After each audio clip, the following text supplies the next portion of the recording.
Karena kita cinta Tuhan, itu sebab kita rindu, kita berada di tempat ini untuk memuliakan namanya. Saudara sungguh dikasih oleh Tuhan, saya pernah kesampit saudara, sering bahkan ya. Ada suatu gereja namanya GSJS. Tahu GSJS saudara? Apa sih katanya? Sukses selalu. Ya? Gereja sukses selalu. GSJS bukan GSJS. GSJS. Sukses Jaya. Gereja 1 jam saja. Gereja 1 Saya jam nggak tahu saja. gereja setengah jam atau 1 jam. Gereja 1 jam saja. Saya tanya kepada mereka, gereja ini penuh nggak? Wah, penuh banget. Saya jadi berpikir, saudara, apakah karena hanya setengah jam saja mereka dari penuh? Jika karena itu saya juga sempat berpikir, kata enaknya kita rubah aja GSJS juga, gereja sebentar saja, supaya penuh ini. Nah, masalahnya adalah saya tidak bisa sebentar kalau saya ngomong itu, dan soalnya banyak gitu. Ini saudara, saya juga heran, penuh itu gereja. Ya mungkin apakah karena itu saya tidak tahu. Jika karena itu, kita lagi GSJS gereja sebentar saja. Ya, Bapak Ibu Saudara semua dikasih oleh Tuhan.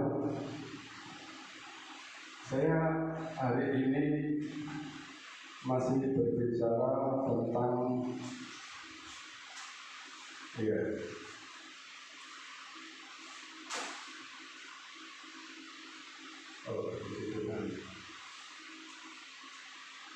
ini saudara. Ya, keadaan yang membutuhkan keberanian. Keadaan yang membutuhkan keberanian ini kalau saya lengkapi, karena kalau judulnya panjang nanti bukan jadi judul. Ya. Ini keadaan yang membutuhkan tindakan, tindakan keberanian untuk melakukan sebuah tindakan. Oh ini ada keadaan ini darurat ini harus bertindak. Maksudnya adalah demikian. Ya. Jadi atau dengan saya kasih judul juga berani dan cerdas rohani. Ya. Berani dan cerdas rohani. Bapak Ibu Saudara semua yang dikasihi oleh Tuhan. Di dunia ini saudara, banyak orang yang berilmu. Ya. Banyak orang yang berilmu. Nah ini. Tetapi mereka minim dalam tindakan. Pengetahuannya luar biasa. Tetapi mereka tidak memiliki keberanian untuk bertindak. Saya tidak tahu apakah mereka takut atau mereka minder atau karena hal lain, saya tidak tahu. Tetapi ada orang yang memiliki pengetahuan yang luar biasa, tetapi tindakannya sangat minim sekali. Nah, ini akan mengarah kepada kegagalan sebagai orang yang percaya. Ya. Sayang sekali, saudara. Sayang sekali. Apakah karena takut atau karena hal lain? Saya bilang tidak tahu. Ya. Ini banyak orang yang sepakat. Ya. Banyak orang yang sepakat bahwa pengetahuan, ilmu, kecerdasan itu juga berarti ada keberanian, juga ada sana kecerdasan rohani di sana. Nah, kemudian yang kedua, sementara ada orang yang memiliki kecerdasan, IQ-nya itu biasa-biasa saja, mungkin di bawah rata-rata, ya. Kepadanya di bawah rata-rata saja. Tetapi karena dia berani, mau bertindak, mau melakukan sesuatu, dan dia juga cerdas rohani, cerdas spiritual, maka ia mengalami kesuksesan yang luar biasa. Ini banyak contohnya. Bill Gates mungkin Bapak Saudara tahu ada tokoh atau pendiri daripada Microsoft, ya. Kemudian juga Mark Zuckerberg dari Jerman, ini pendiri atau pencipta daripada Facebook, yang selama ini mungkin Bapak Ibu senang bermain di Facebook. Kalau saya nggak tahu di Facebook ini. Ya. Ini orang-orang ini IQ-nya, pola pikirnya biasa-biasa saja, rendah saja. Tetapi karena memiliki relasional yang baik dengan Tuhan, memiliki kecerdasan rohani, peka dengan hal-hal rohani, ini mengalami kesuksesan yang luar biasa. Ini saudara semua dalam Tuhan. Ya. Ini yang terjadi.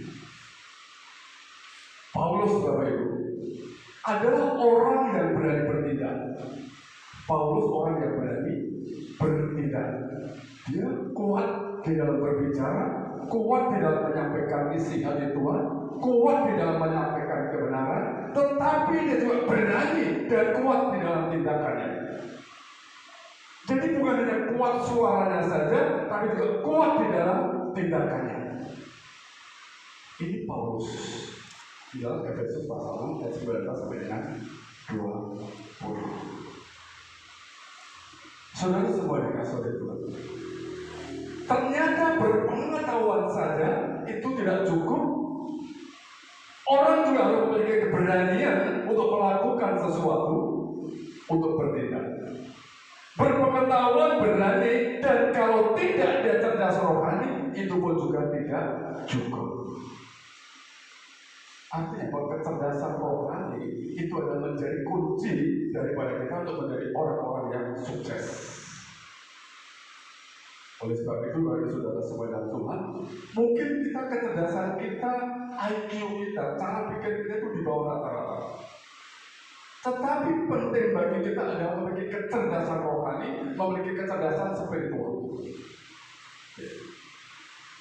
Ini bagaimana di Alkitab, saudara? Seperti tadi saya sampaikan, kalau ini saya kembali kepada judul saudara, kitab Daniel pasal 2 ayat 14 sampai dengan 20. Daniel pasal 2 ayat 14 sampai dengan 20.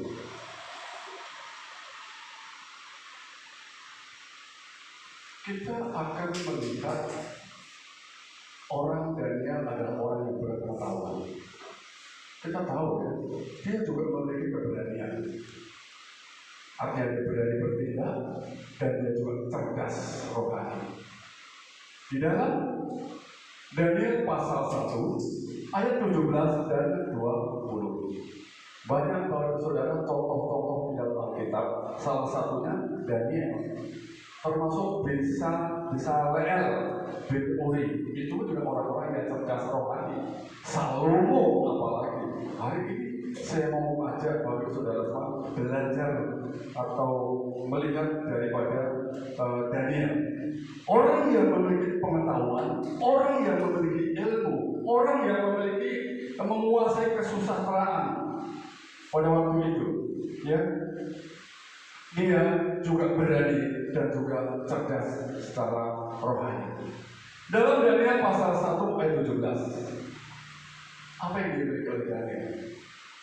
Daniel memiliki pengetahuan dan kepandaian. Dia memiliki pengetahuan dan kepandaian, kesusastraan bersama 3 temannya. Bukan hanya Daniel, ketiga temannya siapa? Sadrak, Mesak, Abednego, atau Hananya, Misael, dan Asaria. Ini mereka orang-orang yang memiliki kecerdasan, memiliki kepandaian, menguasai kesusastraan dan ilmu. Dia bisa membaca tulisan-tulisan pada waktu itu. Yang kedua ini khusus untuk Daniel. Daniel memiliki kepandaian untuk menerangkan yang namanya penglihatan, untuk menerangkan yang namanya mimpi. Karunia ini hanya untuk Daniel. Tidak berlaku kepada 3 temannya, juga kepada orang-orang yang berilmu yang ada di Babel pada waktu itu. Ya, kemudian saudara, yang ketiga, di hadapan Nebukadnezar, di hadapan raja pada waktu itu, Nebukadnezar merasakan bahwa Daniel dan ketiga temannya ini, Sadrak, Mesak, dan Abednego, gampang menghafalkannya SMA. Sadrak, Mesak, Abednego, ya. Dan ketiga temannya, ternyata dia 10 kali lebih baik, lebih cerdas dibandingkan dengan semua orang berilmu yang ada di Babel. Jadi sudah di atas rata-rata orang biasa, kemudian dia naik lagi orang berilmu, dan dia dan ketiga temannya ini 10 cerdas, lebih baik dibandingkan dengan seluruh orang yang ada di Babel. Nah ini luar biasa.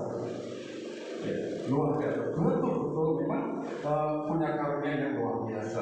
Bahkan secara spesial Tuhan memberkati Daniel dengan karunia untuk menerangkan penglihatan dan mimpi. Bapak Ibu Saudara semua yang dikasihi oleh Tuhan. Sebagai dasar firman Tuhan tadi saudara adalah kitab Daniel pasal 2 ayat 14 sampai dengan 20. Seperti juga judul ada cerdas dan juga berani. Daniel bertanya di dalam Daniel pasal 2 ayat 14 dan 15. Demikian dia berkata. Lalu berkatalah Daniel dengan cerdik dan bijaksana kepada Aryok. Aryok itu pemimpin pengawal raja yang telah pergi untuk membunuh orang-orang bijaksana di Babel. Jadi dia menemui Aryok, dia bertanya kepada Aryok. Katanya kepada Aryok pembesar itu, mengapa titah yang begitu keras ini dikeluarkan oleh raja? Saudara semua dikasih Tuhan, kalau tidak memiliki keberanian, tidak akan mungkin ini untuk Daniel yang pergi menghadap Aryok, pengawal daripada raja. Karena keberanian dia itu, oh ini aku harus menghadap Aryok ini. Ya. Ini harus aku lakukan, aku harus berani bertindak, mungkin begitu bahasa dewasa. Karena dia memiliki keberanian, dia juga cerdik dan bijaksana. Dia datang kepada Aryok. Mengapa titah yang begitu keras ini, begitu keras ini dikeluarkan oleh raja? Atau begini, mengapa raja mengeluarkan hukuman atau perintah yang begitu keras? Mengapa seseorang yang biasanya tidak pernah berkata keras tiba-tiba bisa berkata keras seperti itu? Mengapa Raja Nebukadnezar melakukan hal yang demikian? Mengapa seseorang bisa berkata keras sedangkan dahulu juga tidak pernah berkata seperti itu? Ini kan menjadi shock terapi bagi orang-orang berilmu di Babel pada waktu itu. Ini jadi shock terapi sebuah perkataan bagi orang-orang pada waktu itu. Itu terlalu keras ini, terlalu keras. Itu kadang-kadang kayaknya orang berdua ini shock terapi. Kenapa Daniel bertanya? Bagi dia tidak ada asap kalau tidak ada api. Gak mungkin raja berkata seperti itu kalau tidak ada yang menyebabkannya. Pada sesuatu yang membuat Nebukadnezar berkata seperti itu. Apa yang dikatakan oleh Aryok ketika Daniel datang kepada dia? Daniel kemudian menerangkan, memberitahukan kepada Daniel. Nah ini, ya. Mengapa titah yang begitu keras dikeluarkan oleh raja? Di dalam ayat 15b, lalu Aryok memberitahukan hal itu kepada Daniel. Dia ceritakan, begini Daniel, ini loh ceritanya. Kenapa Nebukadnezar sampai mengeluarkan kata-kata yang begitu keras? Apa sih kata-kata keras itu? Silakan lihat nanti saudara, saya berjalan kalau saya baca Daniel pasal 2 ayat 1 sampai dengan 49 atau 50 itu cukup panjang sekali. Ya, saya akan kutip beberapa saja. Bapak Ibu Saudara semua, semuanya rupanya adalah itu berawal dari mimpi. Berawal dari mimpi saja. Semuanya menjadi berantakan, semuanya menjadi kacau. Di Babel banyak orang yang cerdas, banyak orang yang berpengetahuan, banyak orang yang memiliki ilmu. Tetapi mereka semua terancam dibunuh oleh Nebukadnezar. Bahkan termasuk Daniel dan ketiga temannya itu terancam bunuh. Padahal Daniel pada waktu dikumpulkan Daniel tidak ada di situ. Padahal raja bilang, cari Daniel, cari Sadrak, Mesak dan Abednego, bunuh. Itu perintah daripada raja. Mengapa?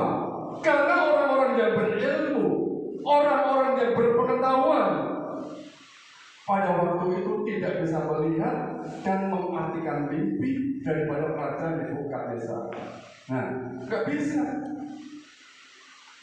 Kenapa? Nebukadnezar Makmur. Nebukadnezar ini saudara, raja ini, dia itu bermimpi. Dia bermimpi, tapi dia sendiri lupa apa mimpinya. Ini kayak goblok aja kan. Tetapi mimpi apa aku semalam, gak ngerti dia. Dia gelisah, dia galau, gara-gara mimpi dia. Sementara dia ditanya, apa mimpi raja? Dia justru tanya kepada orang-orang berilmu ini, gak ngerti dia. Mimpi apa yang semalam? Gak tahu dia.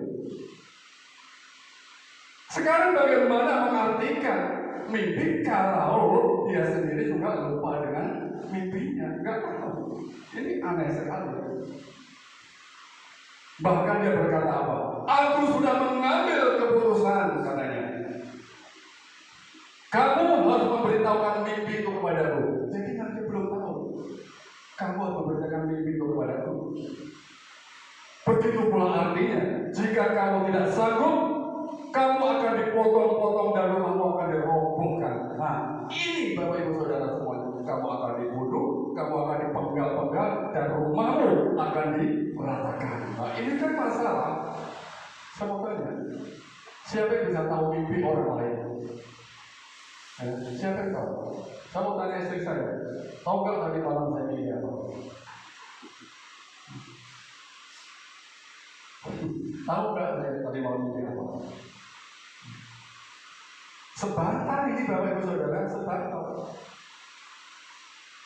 Cerita saya pernah saya istri saya cerita tadi malam pas sampai itu kelahi. Oh iya kan? Saya juga mimpi kayak kelahi saya menang gitu. Kalau saya bilang bohong, tahu nggak? Nggak akan tahu. Ya, nggak akan tahu. Nah ini Nebukadnezar ini dia bermimpi, tapi dia lupa, membuat dia gelisah. Aku kenapa bermimpi? Tapi ditanya apa mimpinya. Ketika orang bertanya apa mimpi raja, orang dikira malah memperpanjang masalah. Kamu ini cari-cari alasan saja, mau memperpanjang masalah. Padahal aku sudah keluarkan daripada keputusan. Kalau kamu nggak bisa melihat mimpiku, apalagi mengartikannya, engkau akan saya bunuh. Nah ini kan tidak. Nggak tahu.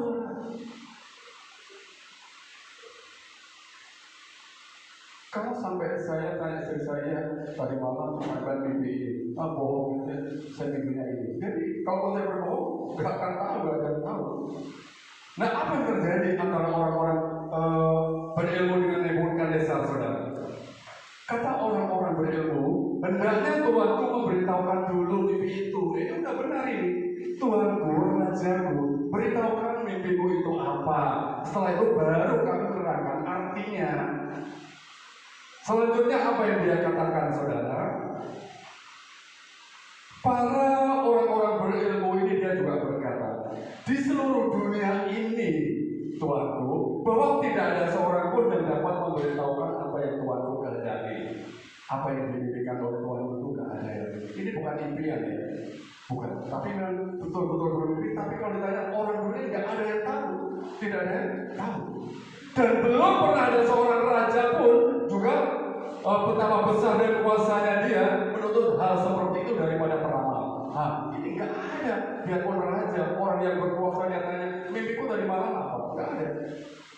Apalagi bagaimana mengartikannya kalau dia sendiri pun lupa. Ya. Mengapa orang bisa bermimpi? Kadang-kadang kan memikirkan, mengapa saya bermimpi kalau tadi tanya? Ya karena saya tidur. Kalau saya tidur tidak akan bermimpi ya. Kan saya tidur. Bapak Ibu Saudara semua diberkati oleh Tuhan. Kata orang, Tuanku menginginkan sesuatu yang terlalu sulit, tak seorang pun dapat memenuhi kecuali para dewa. Jadi kalau terjemahannya dikatakan kecuali Allah. Tetapi mereka diam saja. Ini masalahnya, ya, masalah daripada orang-orang itu. Dia ngerti, dia nggak tahu apa Tuhan itu, apa raja itu bermimpi, apalagi artinya. Dia mengerti bahwa Allah yang tahu, tapi dia nggak melakukan suatu apapun. Dia nggak bertindak sama sekali. Itu sebabnya diumumkan oleh raja, semua orang yang cerdik pandai, semua orang yang berilmu, orang-orang yang berpengetahuan, termasuk Daniel dan teman-temannya, cari bunuh mereka semuanya. ini kan kayak Daniel begitu mendengar perintah yang begitu kan jadi shock terapi bagi dia. Mengapa raja mengeluarkan titah yang begitu keras?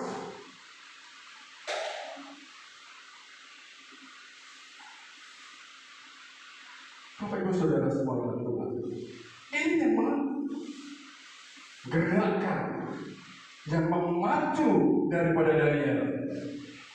Mengapa Daniel sampai bertanya-tanya seperti itu? Itu sebabnya dia ini, saudara. Nah, ini tadi orang bertanya saudara dia. Nah, Bapak Ibu Saudara semua, Daniel bertindak. Ini gak bisa dibiarkan. Gak mungkin keadaan ini akan begini saja. Daniel melakukan sesuatu. Daniel di dalam pasal 2 ayat 14 dan ayat 15, Daniel mencari tahu masalahnya, penyebabnya, mengapa raja mengeluarkan titah yang begitu keras. Ini orang yang cerdik, saudara, orang yang bijaksana, dia akan cari apa sih masalahnya, mengapa orang itu berkata keras seperti itu. Kalau saya sampaikan nggak ada asap, kalau tidak ada api, tapi sesuatu ada pada bagian ini ya, pada bagian. Tidak mungkin ada asap kalau tidak ada api, peribahasa seperti itu. Saudara sebagai kasih Tuhan, ini Daniel bertindak ya, melakukan hal ini. Bagaimana dengan kita? Kalau kita melihat keadaan sesuatu darurat, keadaan sesuatu, oh itu orang itu merupakan pertolongan saya atau tidak sih? Kira-kira kita bertindak apa tidak? Jika kita melihat keadaan yang tidak baik-baik saja, kita perlu nggak bertindak melakukan sesuatu? Apalagi itu terjadi di depan mata kita, sedangkan kita mendengar saja. Mungkin juga ada orang yang ingin melakukan satu tindakan, lalu bagaimana dengan kita? Apakah kita akan penonton saja, pendengar saja, atau tidak melakukan sesuatu apapun? Saudara sebagai saudara Tuhan, faktanya saudara, ya faktanya, walaupun tidak banyak. Ketika ada pelayanan di suatu tempat, gereja di suatu tempat, ya, kemudian gereja itu bubar, banyak orang di gereja lain bertepuk tangan, ya, banyak orang yang senang, oh puji Tuhan, nanti jemaatnya akan lari kepada saya. Benar nggak ada orang seperti itu? Ya. Senang mereka, kenapa orang itu cuma lari kepada saya? Saudara semua dengan saudara, ini seolah-olah pelayanan itu menjadi sebuah persaingan bisnis. Pelayanan bukan lagi menjadi satu tubuh Kristus. Ini bahwa bukannya prihatin dengan keadaan, tetapi orang-orang yang banyak mereka tepuk tangan. Puji Tuhan, nanti mereka akan datang kepada saya. Pasti nanti akan gereja bersama, pasti mereka akan bersama-sama kami. Kalau ini terjadi kepada orang-orang yang seperti itu, saya mau tanya, di mana semangat tubuh Kristus ini? Di mana semangat kepedulian itu? Bukankah pelayanan di tempat sana, gereja di tempat sana, itu juga bagian daripada tubuh kita? Amin. Bagian tubuh kita.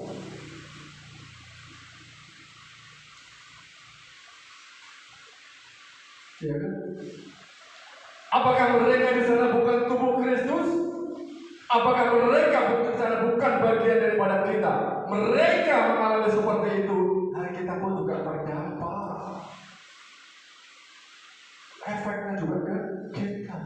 Gak mungkin tubuh Kristus berkelompok A, berkelompok B, berkelompok C. Gak mungkin itu. Tubuh Kristus itu berbeda, bukan berpisah. Berbeda-beda tetapi tetap satu.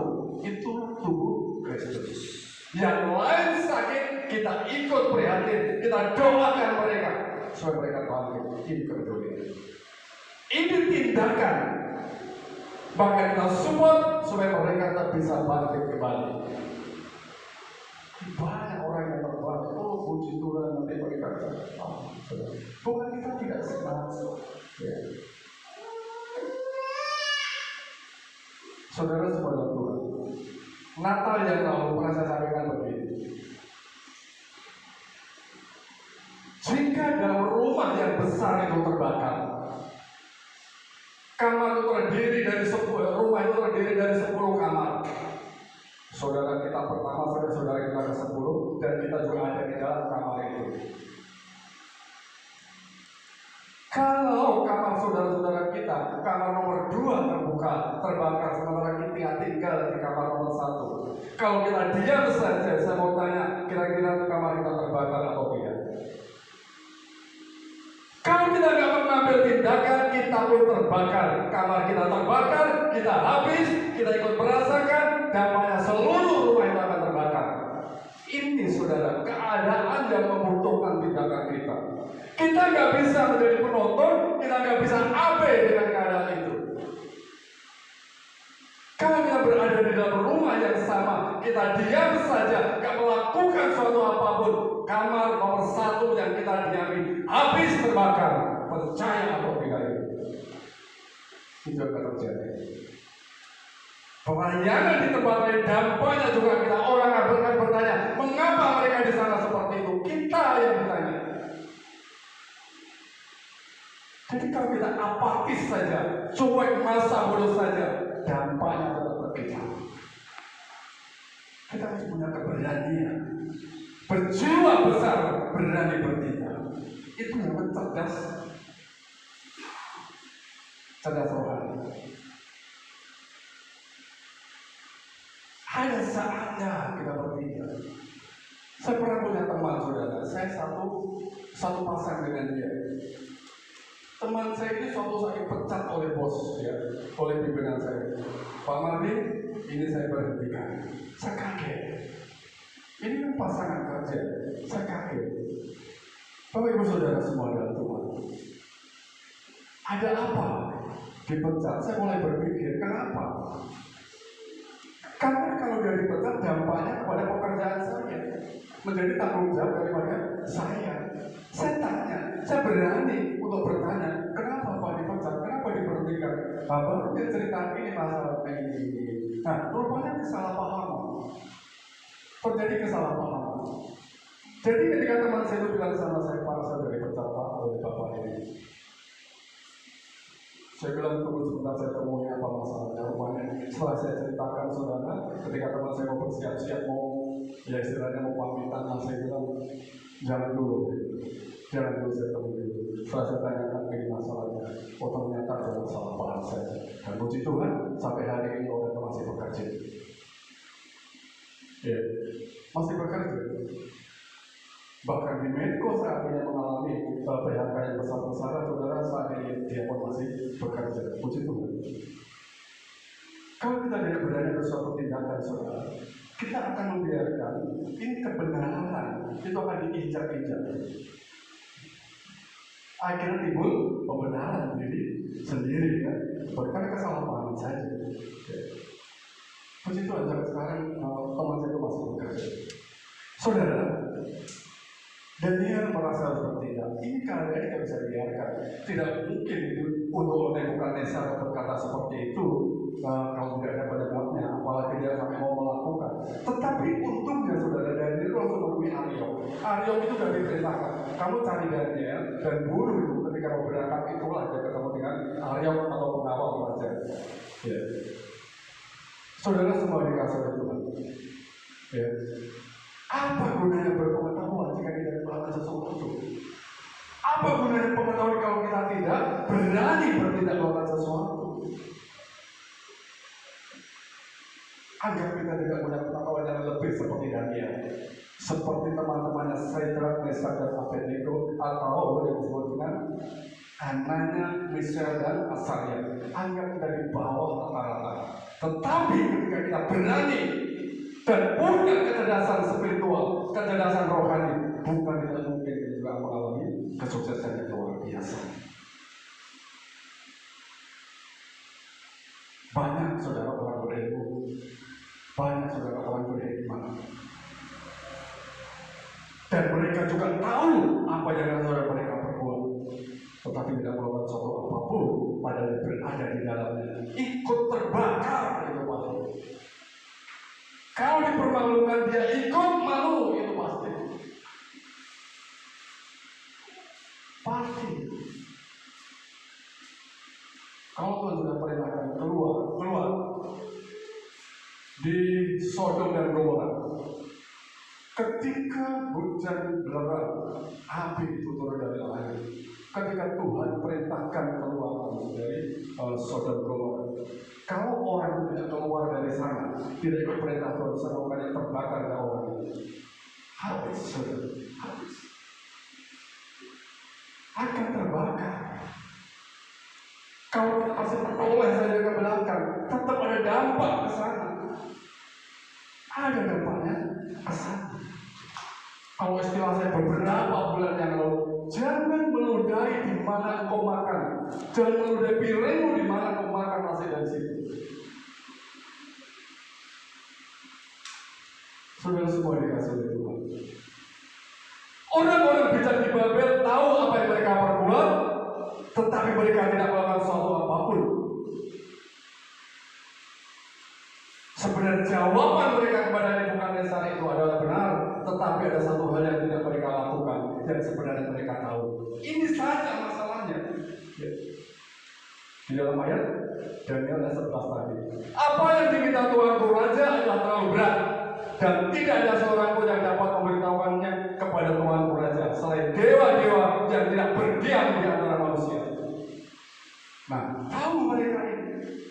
Dan Daniel juga membenarkan itu. Benar itu kata-kata orang-orang daripada orang bijak di Babel pada waktu itu. Sesungguhnya tidak ada seorang pun yang bisa tahu apa daripada mimpi raja itu. Termasuk Daniel pun juga tidak tahu. Loh, Daniel kan sudah diberi pengetahuan, diberikan kepada untuk menerangkan penglihatan dan mimpi. Benar. Benar, saudara, itu benar sekali. Tetapi, saudara semuanya, jika tidak karena pimpinan Tuhan yang akan tahu, hanya Tuhan yang bisa menyingkapkan mimpi. Ya. Hanya Tuhan yang bisa menyingkapkan mimpi. Melihat hal ini apa yang dilakukan oleh Daniel. Daniel menghadap Nebukadnezar. Daniel pasal 2 ayat 16. Maka Daniel menghadap raja dan meminta kepadanya supaya diberi waktu untuk memberitahukan makna itu kepada raja.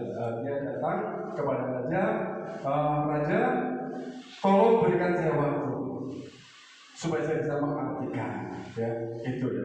Ini sangat berani, saudara. Ini dibutuhkan. Jadi Daniel gak diam, ya, melakukan sesuatu. Benar, seluruh orang berilmu akan dibunuh, termasuk ketika teman akan dibunuh. Dia datang kepada raja, dia minta waktu. Beri saya kesempatan raja. Beri saya waktu untuk bisa memberitahukan daripada arti daripada mimpi raja. Dan selanjutnya apa yang dilakukan, saudara? Daniel minta kesempatan.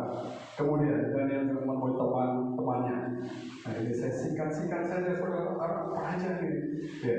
Apa maksudnya dia cari teman-temannya? Dia butuh teman, dia butuh orang lain, dia butuh sokongan, topangan supaya bisa membantu dia, juga menolong dia. Oh, ini lagi apa? Dia nggak mau hidup sendiri. Ada temannya yang perlu untuk menopang dia. Dan dia nggak mau berteologi dengan mimpinya. Oh, ini artinya ini enggak. Dia nggak mau berteologi dengan mimpi daripada Nebukadnezar. Dia tidak seperti itu. Dia mengajak teman-temannya untuk apa? Ayo kamu berdoa, kata, minta belas kasih Tuhan. Daniel pasal 2 ayat 18. Mengapa itu Daniel menemui teman-temannya? Jangan masuk supaya mereka memohon kasih sayang kepada Allah semesta langit mengenai rahasia itu, rahasia mimpi itu, supaya Daniel dan teman-temannya jangan dilenyapkan bersama orang-orang bijaksana yang ada di Babel.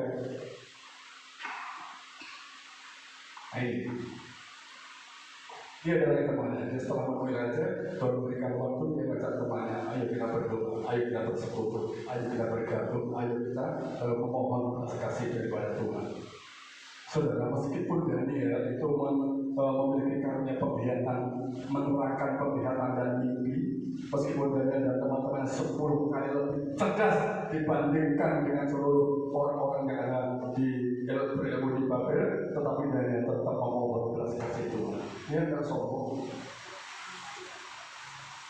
Dia nggak sombong. Dia nggak menyombongkan diri. Aku sudah ngerti, aku sudah tahu. Dia tetap datang kepada Tuhan. Itu saudara. Dia tetap rendah hati. Dia nggak menyombongkan kerohaniannya. Mereka berempat akhirnya berdoa kepada Tuhan, mohon belas kasih Tuhan supaya bisa menyingkapkan Raja Nebukadnezar. Karena ini permasalahan sang raja ini sudah pimpinan lupa, disuruh mengartikan lagi. Nah ini kan aneh-aneh saja. Dan dia nggak merasa hebat, meskipun dia memiliki karunia ya 10 kali lebih cerdas dibandingkan orang-orang berilmu yang ada di Babel. Dia tetap bersandar kepada Tuhan. Dia tetap yang namanya adalah mengandalkan Tuhan. Dia tetap rendah hati dan meminta petunjuk kepada Tuhan. Bapak Ibu Saudara semuanya Tuhan. Ayo kita berdoa, ayo kita bersekutu. Apa sih yang dipilih oleh daripada raja ini? Dia tetap mengandalkan Tuhan.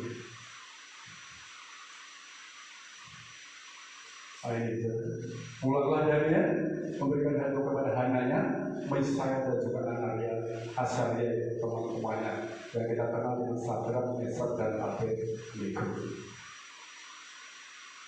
Daniel bersekutu bersama teman-temannya supaya mereka saling menopang, saling menopang satu dengan yang lain.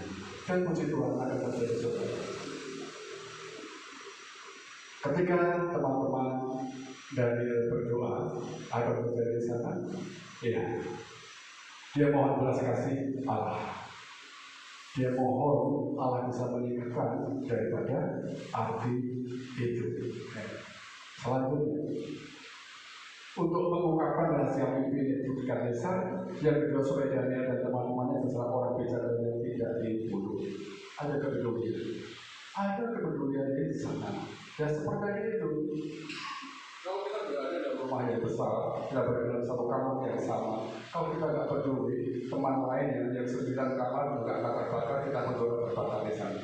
Ya, dia menyelamatkan temannya sebetulnya menyelamatkan dirinya sendiri. Ini saudara. Supaya temannya tidak dibunuh. Padahal yang dia lakukan dengan menyelamatkan temannya otomatis dia tidak dibunuh. Nah, Bapak Ibu Saudara semua yang berkata ada hal yang perlu kita lakukan, ya. Dan dia nggak mau. Apa itu? Oh, itu arti mimpimu seperti ini. Enggak, dia sebenarnya dia bisa saja bohong kepada Nebukadnezar sebenarnya. Mimpinya seperti ini. Tapi dia enggak, dia datang kepada Tuhan. Sekali lagi saudara, dia tidak mau berteologi dengan mimpi daripada Nebukadnezar. Dia minta petunjuk daripada Nebukadnezar. Oleh sebab itu, sekarang kita kurang hikmat. Apa yang kita minta kepada Tuhan? Mungkin kita mengerti, mungkin kita paham. Tetapi saudara, hanya Tuhan yang sanggup menyingkapkan mimpi itu. Manusia pun tidak, meskipun memiliki ilmu yang luar biasa. Kurang hikmat, minta kepada Tuhan. Yakobus pasal 1 ayat 5. Ya. Apa Yakobus pasal 1 ayat 5?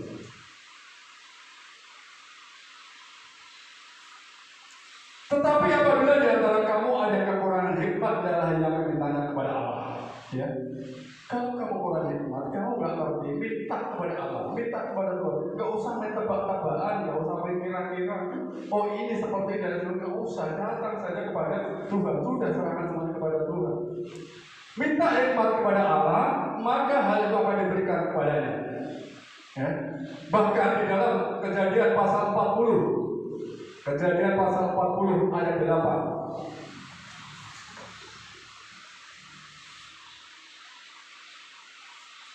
Kejadian pasal 40 ayat 8.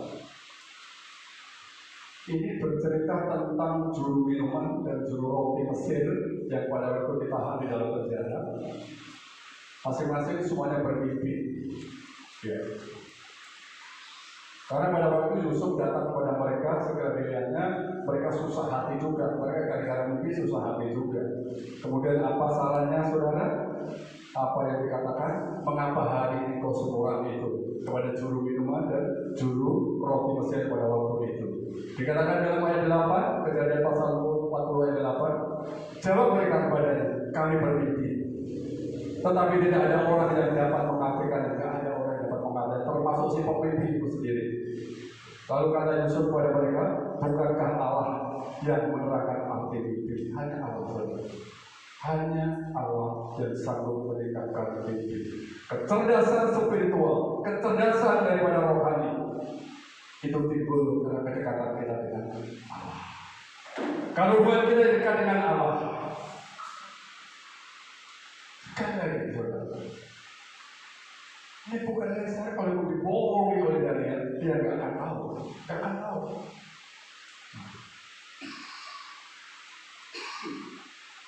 Nah ini, setelah itu kita petunjuk kepada Tuhan, maka rahasia itu disingkapkan kepada Daniel dalam suatu penglihatan malam. Lalu Daniel memuji Allah semesta. Dia datang kepada Tuhan. Siapa yang meningkapkan? Bukan Daniel. Siapa yang meningkapkan mimpi? Bukan Daniel atau teman-teman, tapi siapa? Allah yang meningkapkan mimpi itu. Hanya Allah yang meningkapkan mimpi itu. Ya, kalau itu benar. Jika kurang hikmat, minta kepada Allah. Yakobus pasal 1 ayat 5. Kemudian berikutnya Kejadian 40:8, bukankah Allah yang menerangkan arti mimpi? Saudara semua dengan Tuhan.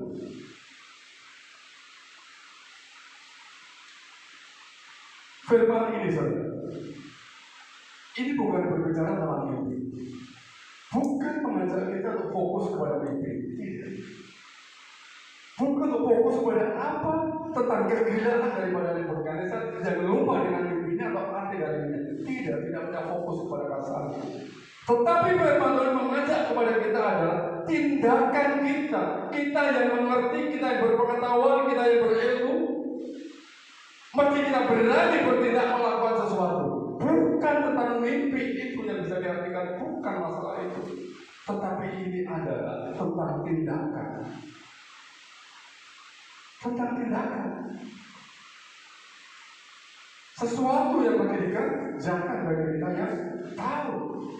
Fokus kepada tindakan Daniel jauh lebih penting daripada fokus kepada mimpi itu Nebukadnezar. Orang yang memberi panggilan seperti Daniel, saudara, dia tidak akan diam. Dia tidak akan melakukan sesuatu karena jika tidak, dia pun akan terdampak. Dia pun akan mati dan dibunuh. Oleh sebab saudara sebagai Tuhan, inilah fokus kita. Bukan masalah mimpi, bukan masalah apa, tetapi ketika dia ada sesuatu dia datang kepada Tuhan. Ada sesuatu masalah dia berani bertindak. Ada sesuatu yang tidak baik saja dia berani. Dia berani bertindak. Itu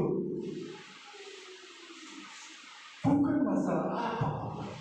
Tapi kita lihat orang-orang yang cerdas seperti Daniel, bagaimana dia berani melakukan sesuatu. Orang-orang yang berpengetahuan seperti Daniel, bagaimana dia juga tetap datang kepada Tuhan. Dia tidak mengandalkan kepada dirinya sendiri atau sombong dengan pengetahuan, sombong dengan ilmu yang dia dapatkan. Tidak, dia tetap datang kepada Tuhan. Apa yang dia tahu, dia tidak menonton, tetapi dia bertindak. Kenapa? Karena jika tidak bertindak, maka dia pun sekali lagi juga akan mati di situ. Akan ikut terdampak. Bagaimana kalau sesuatu terjadi dalam lingkungan kita diam saja, apa yang terjadi? Bapak saudara-saudara, inilah yang menjadi fokus daripada kita. Dari bulan Januari sampai hari ini kita masih bicara iman. Ya. Ini seperti orang berilmu dengan tindakan seperti iman tanpa perbuatan adalah mati. Orang berilmu tidak ada tindakan juga tidak ada gunanya, tidak ada gunanya. Nah iman, karena iman berbeda tidak. Bapak Ibu Saudara semua dikasih itu. Ya. Kecerdasan rohani, kecerdasan spiritual saudara, tidak pernah terlepas dari hubungan seseorang dengan Tuhan. Itu sudah membangun hubungan dengan Tuhan. Saudara pasti tahu bagaimana hubungan Daniel dengan Tuhan. Dia hubungan dengan Tuhan itu seperti minum obat saja, saudara. 3 kali sehari dia jalan terus. Dia bangun hubungan itu dengan Tuhan. Apabila dia menghendaki seseorang menghendaki hidupnya berkenan kepada Allah, maka tolak ukur kita adalah bangun hubungannya dengan Tuhan. Kecerdasan rohani, kecerdasan spiritual, emosi, itu tidak pernah terpisah dengan yang namanya kecerdasan daripada rohani itu.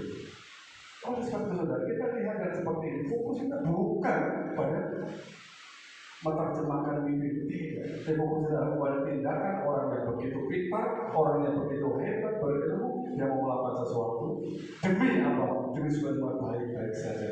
Dan apa yang terjadi saudara? Setelah Allah mendengarkan semuanya itu, rahasia itu disikapkan kepada Daniel dalam suatu penglihatan malam, dan Daniel memuji Tuhan, dia bersyukur kepada Tuhan. Nah ini saudara, Daniel tidak berteori dengan mimpi, tetapi bertanya kepada Tuhan. Selanjutnya, keberanian bertindak ini yang kita butuhkan. Mengajak kepada kita fokus kepada tindakan, bukan pada mimpi. Seperti iman dan tindakan, seperti orang yang berilmu dengan tindakan. Ya, saudara. Pertanyaannya, jika Daniel tidak bertindak atau diam saja, apa yang terjadi saudara? Ya, apa yang terjadi dengan dirinya ketika temannya dan seluruh orang dibunuh, mati mereka semua? Apakah kita yang tahu akan diam saja? Apakah kita yang mengerti mau diam saja? Nah, ini kan menjadi pertanyaan. Ya, itu yang menjadi itu refleksi, introspeksi yang kemarin sudah berkali-kali saya sampaikan di akhir tahun. Ya. Jika Daniel tidak bertindak, tidak menemui Arya, tidak ketemu dengan raja, tidak bersekutu bersama teman-temannya, tidak mohon belas kasih kepada Tuhan, tidak datang kepada Tuhan, mati itu Daniel dan teman-temannya, bahkan orang-orang yang berilmu yang ada di Babel pasti dibunuh oleh Nebukadnezar. Ini keadaan yang membutuhkan tindakan, ya. Cerdas tapi juga berani dan juga cerdas secara rohani. Nah, tapi saudara sebagai kasih itu, orang-orang bijak selamat kami tindakan Daniel, haleluya, puji Tuhan. Ya, kami tindakan Daniel, orang bijak semuanya selamat. Daniel dan ketiga temannya bahkan memperoleh kepercayaan yang lebih lagi di Babel.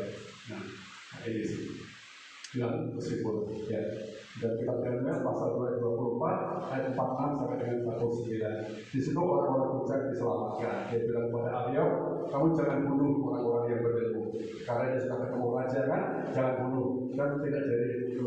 Kemudian yang ke ayat 46 dan 49, Daniel dan teman-teman memperoleh kepercayaan yang luar biasa. Ini berkat sebuah tindakan yang keberanian berani bertindak. Ini yang sesuatu yang didapatkan. Oleh sebab itu saudara, ini sebuah perkataan, kecerdasan rohani tidak pernah terlepas dari relasi seseorang dengan Allah. Oleh sebab itu, jika kita cerdas rohani, harus kita lakukan. Ada satu kepekaan, ini perlu tindakan, ini perlu perlakuan, ini perlu sesuatu yang dikerjakan. Ya, saya undang pemain musik untuk maju ke depan. Kita naikkan pujian kepada Tuhan. Ya.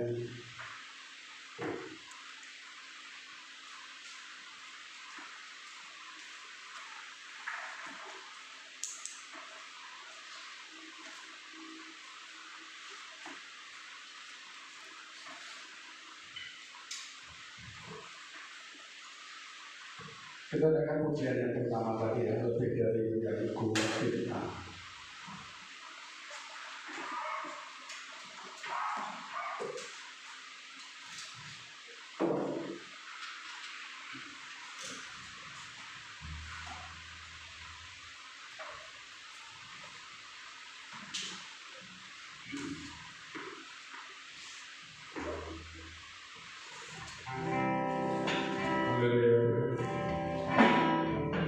Terima kasih.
bersyukur padamu, benar Tuhan, bersyukur padamu.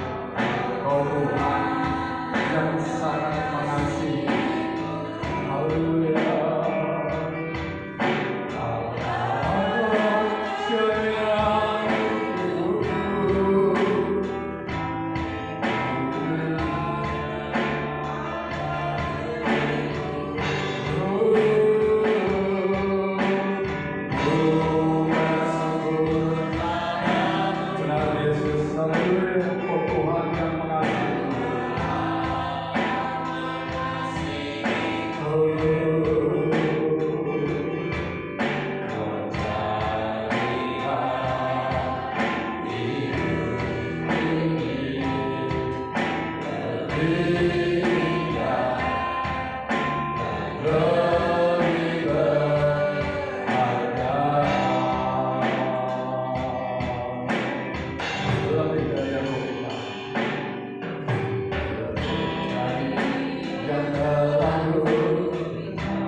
Ada sesuatu ketika dalam keadaan yang tidak baik-baik saja, Tuhan ingin kita bertindak.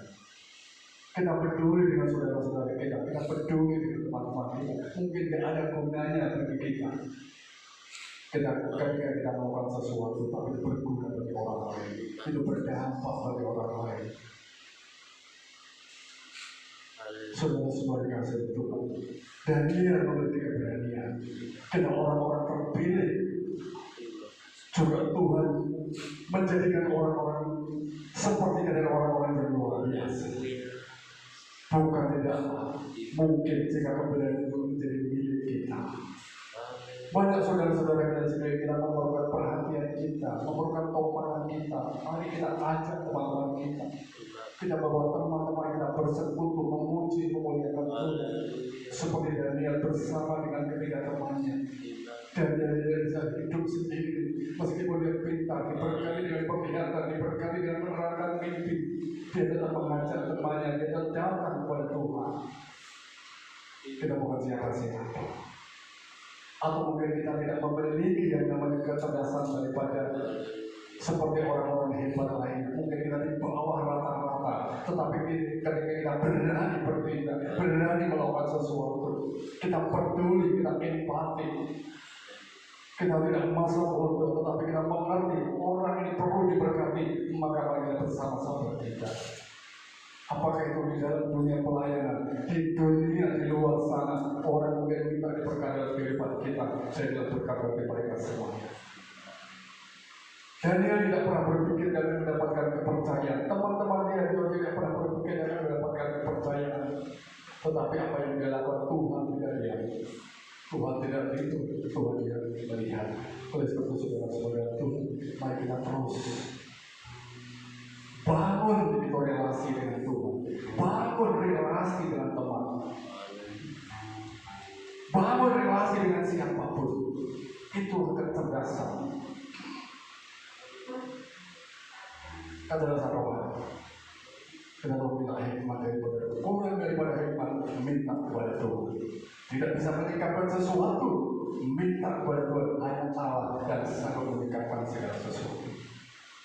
Saya hebat apapun orang tersebut, jika Tuhan tidak buka pikirannya, tidak buka hatinya, orang itu tidak akan mampu meningkatkan sesuatu. Orang hebat apa? Orang seperti Daniel. Orang hebat apa? Karunia yang dia miliki, tetapi dia tetap minta petunjuk kepada Tuhan. Dia tetap datang kepada Tuhan. Oleh sebab itu saudara semua, mari berkata kepada Tuhan, bangun relasi. Yes. Miliki itu cinta itu, karena cinta Tuhan itu kita datang di tempat ini. Karena kalau tidak ada cinta, tidak mungkin kalau kita ada di tempat ini. Mari kita bersyukur kepada Tuhan sebagaimana dia bersyukur setelah disingkapkan rahasia daripada mimpi, atau setelah dia minta dan Tuhan berikan. Apa yang kita minta lebih daripada Tuhan berikan, lebih daripada apa yang kita minta. Tuhan yang mengucap syukur, kami berterima kasih kepada Tuhan. Oleh karena firman-Mu hari ini boleh kembali mengingatkan kami bagaimana kami harus melakukan sesuatu. Biar keberanian yang apa ada dalam diri kami boleh kami nyatakan, boleh kami lakukan, dan kecerdasan rohani ini juga boleh menjadikan kami semakin peka sebagai anak-anak-Mu. Maka Tuhan, firman-Mu itu di dalam hati kami dan pikiran kami. Kami menjadi berkat Tuhan di dalam pelayanan, di dalam kehidupan kami dengan teman-teman kami, juga saudara-saudara kami yang lain. Jadikan hidup kami Tuhan, orang-orang yang kehendak kami tidak jatuh dan kesombongan dengan kepandaian kami, tetapi kami tetap memiliki kerendahan hati, walaupun dengan berbagai pengetahuan yang kami miliki. Seperti Daniel yang tidak pernah menyombongkan diri, tetapi tetap rendah hati dan minta petunjuk kepada Tuhan, minta bimbingan Tuhan supaya semuanya disingkatkan. Karena sesungguhnya Daniel pun sudah juga tidak bisa meningkatkan tanpa pimpinan daripada Tuhan. Tuhan berkata firman itu dalam kehidupan kami. Di dalam nama Yesus dia berdoa. Haleluya. Amin. Baik saudara.